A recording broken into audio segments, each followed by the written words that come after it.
I want to kick off the topic of Venom. All right, we already got the title confirmed for Venom 3, and it says The Last Dance. I can't think of a more cornier title than The Last Dance for it being Tom Hardy's final film.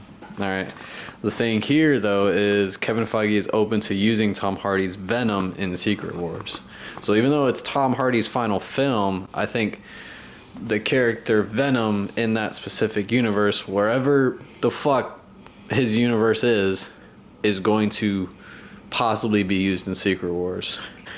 I feel like, and this is a little off of the Venom topic, but I feel like Deadpool and Secret Wars is going to kind of come together and kind of bring back past properties or properties that are continuing now that aren't part of the MCU, and then make them part of the MCU, but only for those two type of events, because it seems like Deadpool 3 is the kickoff to Secret Wars.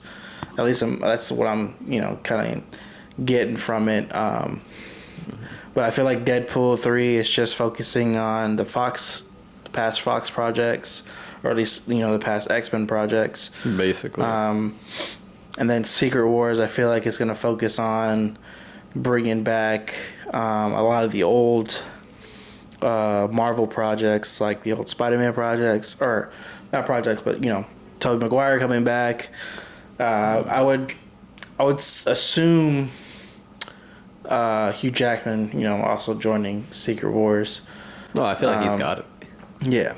So as far as Tom Hardy's Venom, I feel like it would make sense. I feel like they'd probably be on board with the other Sony-verse actors.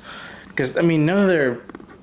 It's really not their characters or the actors that were a problem or bad. It's just bad scripts and bad writing and the bad film editing and all that stuff. So, it's... I would say they should bring them back just for some type of redemption / clarity, especially for Tom Hardy's Venom, because Let There Be Carnage was it left a really bad taste after the first Venom was so good, and then you get movies like Morbius and all the follow-ups after that, basically. Yeah, pretty much, and then they were all bad. Even Venom 2, which had the potential to be really good, with Woody Harrelson being Cletus Cassidy. Good fucking casting. That's another thing. That's the one thing Sony's been good at, is they've been casting, knocking out of the park with who they cast, and who they cast pretty much fits the characters. It's just, like I said again, it's just bad writing and lack of care for source material, and also just making things make sense. Nothing really makes sense in that universe. I think we've all been kind of coming to terms with that. And we thought Morbius was confusing, especially with the whole Vulture cameo thing. And Madam Web just took it to a whole new level of confusion. Yeah. I don't know. I still think that Morbius thing is still very confusing, because it's trying to tie in with Spider-Man No Way Home, but yet why does that make any sense for Vulture to automatically get transported? How does that make sense? And then they also, like I said, in Madam Web, it was also very confusing. They try to tie in 3 different Spider-Men every time they rewrote the script. Yeah. So, but as far as Tom Hardy's Venom being a part of Secret Wars, I feel like if they do that, they have to save Tom Holland's symbiote suit for that movie, in my opinion. They shouldn't have it in another one. Classic Secret Wars, that's the first time he ever gets introduced to that suit. And then it wasn't even they didn't even create the whole symbiote and Venom and everything. It was just some alien suit that just jumped onto him, and he had this extra power. And then, after that was, super popular, they then turned that into a thing. But I feel like if they're going to do Secret Wars the classic way, Or even if they do it the new way, they could still kind of do it and like kind of, or like kind of merge those two stories and make their own. Because obviously they're not gonna pull. They're not gonna do like a carbon copy of the fucking thing. But I feel like, that goes back to the source material. Like they're going back to, okay, the Secret Wars that came out in the 80s, then the Secret Wars that came out in like early 2010s, which, that introduced Miles Morales into it. I feel like with sticking to the source material, I feel like you also can't stick 100% to the source material as well. Because you have those comic book freaks out there. You have the nerds and you have all that. Sticking to the source material as much as you can is good, but I feel like new aspects of the character should be introduced as well. But the only thing is, I feel that the only superhero you can't do that to is Superman. Because Superman is such like this good guy, and it's just weird to have a good guy become like so morbid and not really save anybody. Because Man of Steel, I watched it today, and the more I look at Man of Steel, for some reason there's a part of me that's starting to dislike it. Yeah. And the reason why is like, it's not a good Superman movie, but it is a good alien invasion movie. I guess, yeah. Like, we really break it down, it's a fucking alien invasion movie. Yeah.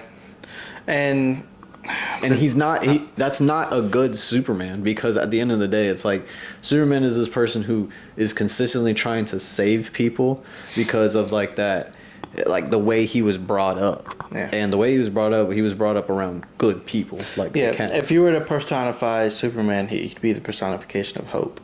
Yeah. So it's like, we never got that in the DC. He's like the personification of hope, justice, and I don't know. I was about to say the American way for some reason, but I'm thinking of the Captain America fucking song for some reason. The Star Spangled Man with the S on his chest.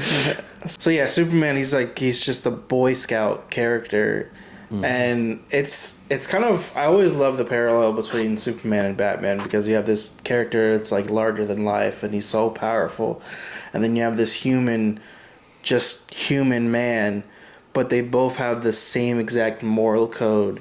One's just a little more brutal, and then one's obviously is more gentle. It's funny because the one who's less powerful is more brutal, and then, or more tough and aggressive. Yeah, aggressive. And the one who's more powerful is the one who's more gentle and has to pull his punches. And actually pull his punches, because he could, if he wanted to, he could shoot up all the way to the sky, come down as fast as he can, and just split the earth in half. Yeah. And then the other parallel of Clark kind of growing up on the farm, and then Bruce growing up on money. Yeah. 7-figure fucking family. Well, probably 8-figure, because he's a billionaire. Probably even beyond that. The amount of money that guy has. Yeah, apparently he can buy anything he wants in the world. But yeah, I mean, source material, like you said, it's important for certain characters. Certain characters you can kind of get around writing them, like someone like Falcon or Hawkeye or something like that. Or you can do it with Deadpool. You don't have to stick to a source material. No, not at all. He could jump anywhere he wants to, and the fact that it's Deadpool, it just makes sense. Yeah.